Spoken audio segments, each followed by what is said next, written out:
Вие сте с Мис България пътят към короната. Днес водещият Коси Лунгов дава всичко от себе си, за да подготви момичетата за представянето им на сцената. От коя страна си? Страната на чудесата. Не, това е моето. Чакай да се разменим. А сега? Сега не знам вече. Бърква. Знаеш колко е важно моето мнение за теб, за твоето класиране, нали? Николко. Много важен въпрос, който е важен за всички зрители.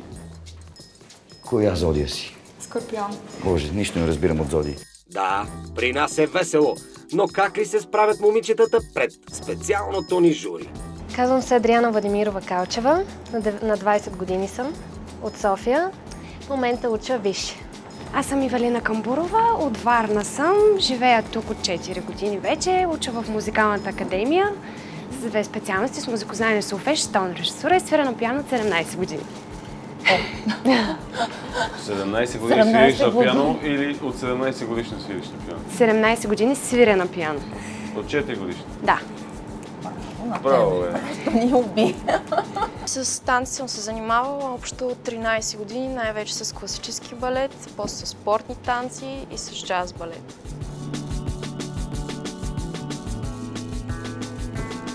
Някакви татуировки имаш ли по себе си? Да. Къде? Но тя е на такова място, което може да се скрие от банк. И тук имам също една. Изобщо цялата си се начертава. Не само двечки. Добре, защо се явяваш на този кастинг? Очакваш да спечелиш или просто така за разнообразие, за приключение? Защо?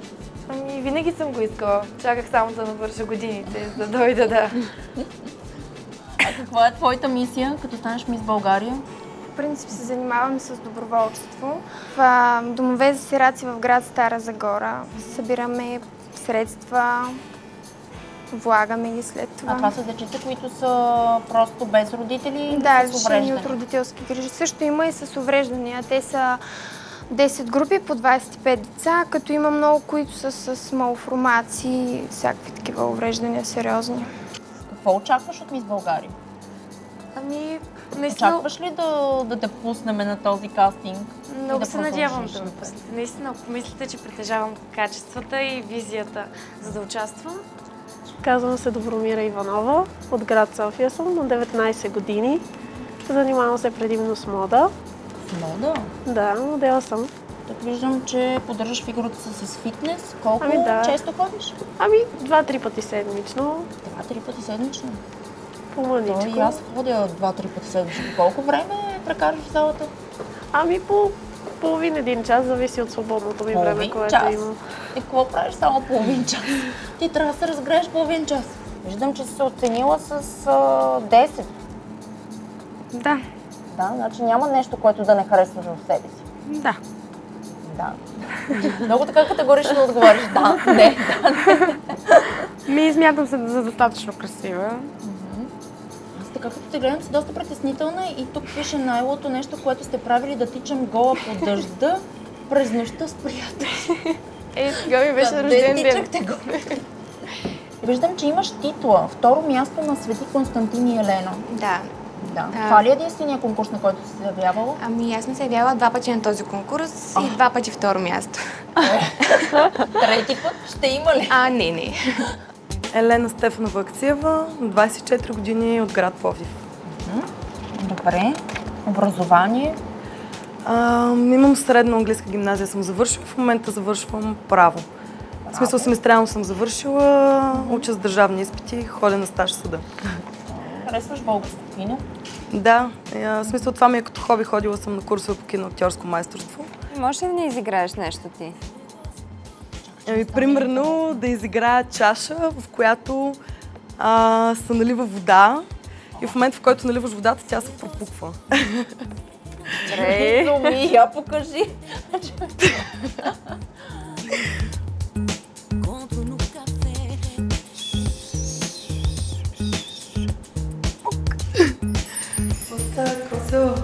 Не знам, ти кажи какво става? Добре беше.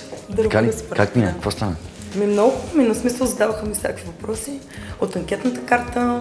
Интимни караха въпроси? Ме да играя. Интимни, много малко. Без сантимир. Основно професионални. За актьорското ми стана много интересно, макар да им изиграя нещо. Добре, нещо по-сложно. Примерно канали сме с шуар да изиграя. Да. Включвам се, примерно, чакай сега, някъде, представяме се, че тук има контакт. Включвам се и почваш така.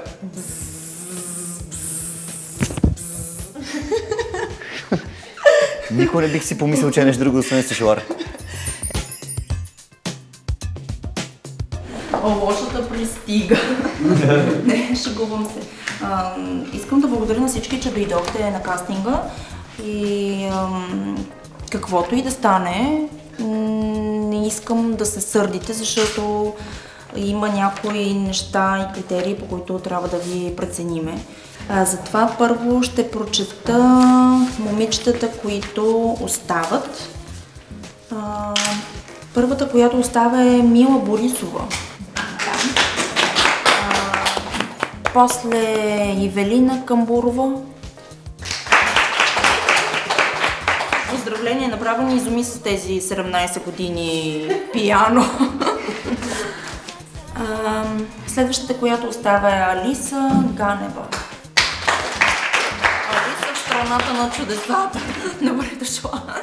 Добре, момичета, тези, които са одобрени, ще ви помоля с фотографа вътре при него, за да ви направят снимките. Той ще ви обясни как. Това беше кастингът. 4 дълги дни тежък физически труд за специалното ни жури.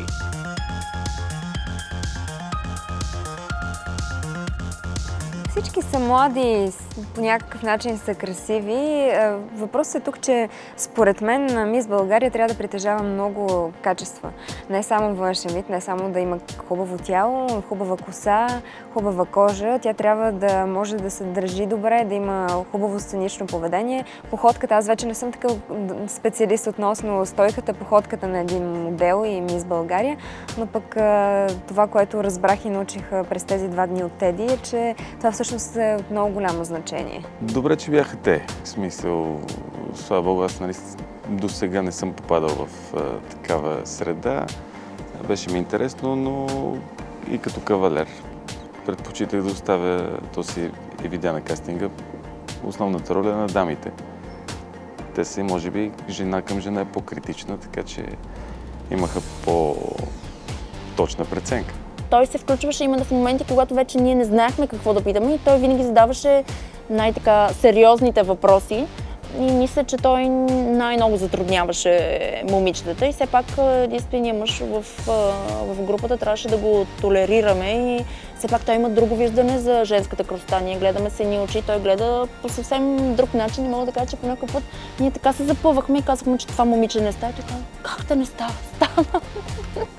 Трудно беше на мен, най-много ми беше трудно, защото аз съм така позитивно настроен човек и не обичам да наранявам някой или да го натъжавам, а пък нашата роля в случая беше точно такава, за съжаление, нали, да трябва да се отказва на някой да продължи по-нататък. Отвратително е това нещо. Задачата на журито съвсем не беше лесна, но те успяха да обърнат внимание на всяко момиче и да определят най-достойните 22 сред тях. Ще ги видим веднага след рекламите. Останете с TV7. Предаването се излъчва с генералното спонсорство на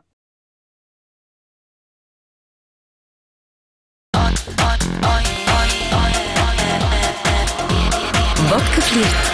Игри за напреднали.